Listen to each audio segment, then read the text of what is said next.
छत्तीसगढ़ से, जहां असेंबली चुनावों के पहले मरहले के तहत वोटिंग चल रही है। पहले मरहले के तहत 20 सीटों पर वोटिंग हो रही है। इन 20 सीटों में कई दिग्गजों की मुस्तकबिल दांव पर है। तो वहीं मिजोरम में भी आज सभी 40 सीटों पर वोटिंग हो रही है। तो मिजोरम में एक ही फेज के तहत 40 सीटों पर वोटिंग लगातार जारी है। 174 उम्मीदवार अपनी किस्मत आजमा रहे हैं।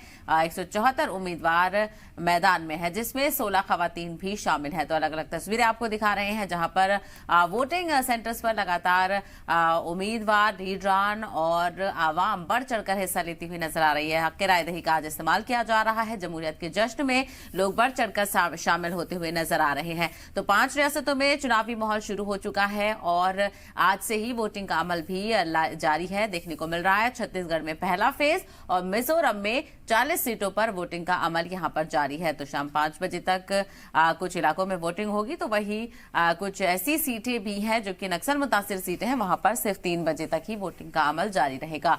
तो वोटिंग फीसद भी लगातार सामने आ रहा है। हर अपडेट आप तक पहुंचाते रहेंगे। जी सलाम की लगातार इंतखाबात की सरगर्मियों को लेकर कवरेज जारी है। हर वोटिंग सेंटर से, अलग अलग वोटिंग सेंटर से आपको तस्वीरें भी दिखाएंगे, लोगों का रद्द अमल भी दिखाएंगे।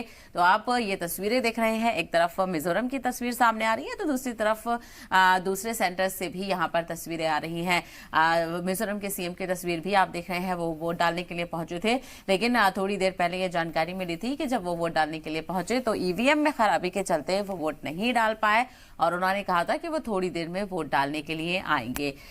तो लगातार इस तरह की तस्वीरें सामने आ रही हैं। जमहूरियत का जश्न यहाँ पर देखने को मिल रहा है और ऐसे में आप तस्वीरें भी देख रहे हैं।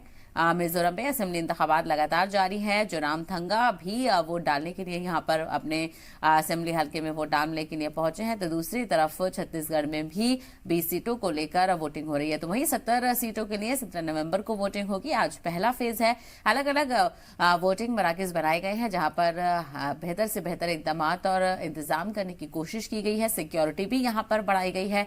कुछ इलाके ऐसे हैं जहां पर 7 से 3 बजे तक ही वोटिंग होगी, तो वहीं कुछ इलाकों में 8 से शाम 5 बजे तक वोटिंग का अमल देखने को मिलेगा।